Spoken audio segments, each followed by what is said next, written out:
ಪ್ರಿಯ ವೀಕ್ಷಕರೇ ನಮಸ್ಕಾರ. ನಮ್ಮ ಮಸ್ತ್ ಸುದ್ದಿ ಚಾನಲ್ಗೆ ಸ್ವಾಗತ.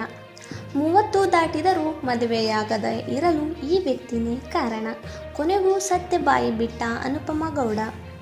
ಕನ್ನಡ ಕಿರುತೆರೆಯ ಅಕ್ಕ ಬಿಗ್ ಬಾಸ್ ಸ್ಪರ್ಧಿ ಅನುಪಮಾ ಗೌಡ ಸದ್ಯ ನಟನೆಯಿಂದ ದೂರ ಉಳಿದು ನಿರೂಪಣೆಯಲ್ಲಿ ತೊಡಗಿಸಿಕೊಂಡಿದ್ದಾರೆ. ಕೊರೋನಾ ಲಾಕ್ಡೌನ್ ಸಮಯದಲ್ಲಿ ಅನುಪಮಾ ಗೌಡ ಯೂಟ್ಯೂಬ್ ಚಾನಲ್ ಆರಂಭಿಸಿದರು.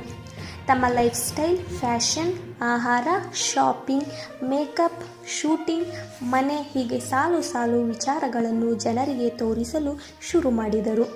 ಅಲ್ಲಿಂದ ಅನುಪಮಾ ಗೌಡರಿಗೆ ಒಳ್ಳೆಯ ಫ್ಯಾನ್ ಬೇಸ್ ಬೆಳೆಯಿತು.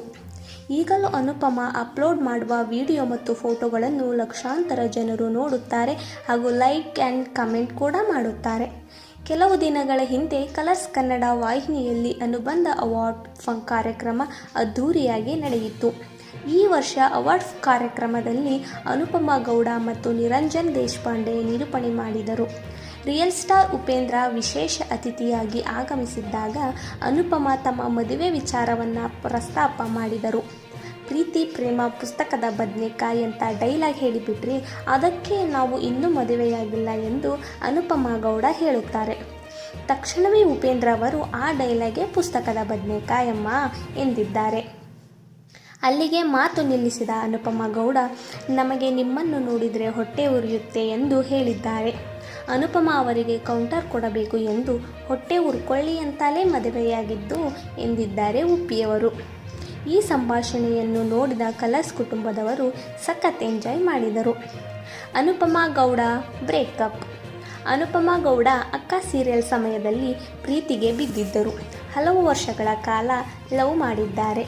ನಿಶ್ಚಿತಾರ್ಥ ಮತ್ತು ಮದುವೆ ಹಂತಕ್ಕೆ ಇವರ ಲವ್ ಹೋಗಿದೆ. ಆದರೆ ಸಣ್ಣ ಪುಟ್ಟ ಮನಸ್ತಾಪಗಳಿಂದ ಕ್ಯಾನ್ಸಲ್ ಆಗಿದೆ. ಈ ಸತ್ಯವನ್ನು ಬಿಗ್ ಬಾಸ್ ಸೀಸನ್ 5ರಲ್ಲಿ ಸ್ಪರ್ಧಿಸುವಾಗ ಅನುಪಮಾ ರಿವೀಲ್ ಮಾಡಿದ್ದರು. ಅನುಪಮಾ ಗೌಡ ಕೈಯಲ್ಲಿ 2 ರಿಂಗ್ ಒಟ್ಟಿಗೆ ಇರುವ ಟ್ಯಾಟೂ ಇದೆ. ಅದರ ನಡುವೆ ಸ್ವಲ್ಪ ಜಾಗ ಬಿಡಿಸಿದ್ದಾರೆ. ಇದನ್ನು ತಮ್ಮ ಸ್ನೇಹಿತರು ಪ್ರಶ್ನೆ ಮಾಡಿದಾಗ ನಾನು ಮದುವೆಯಾಗುವ ದಿನಾಂಕವನ್ನು ಹಾಕಿಸಬೇಕು ಎಂದು ಮಾಡಿಸಿದ್ದು, ಆದರೆ ಆ ಹುಡುಗನ ಜೊತೆ ಬ್ರೇಕಪ್ ಆಯಿತು ಎಂದು ಹೇಳಿದ್ದಾರೆ. ಅಲ್ಲಿಂದ ಸಿಂಗಲ್ ಆಗಿರುವ ಅನುಪಮಾ ಗೌಡ ತಮ್ಮ ಪರ್ಫೆಕ್ಟ್ ಲೈಫ್ ಪಾರ್ಟ್ನರನ್ನು ಇನ್ನೂ ಹುಡುಕಿಕೊಂಡಿಲ್ಲ. ಇನ್ನು ಇಂತಹ ಹೆಚ್ಚಿನ ಮಾಹಿತಿಗಾಗಿ ನಮ್ಮ ಮಸ್ತ್ ಸುದ್ದಿ ಚಾನಲನ್ನು ಸಬ್ಸ್ಕ್ರೈಬ್ ಮಾಡಿ.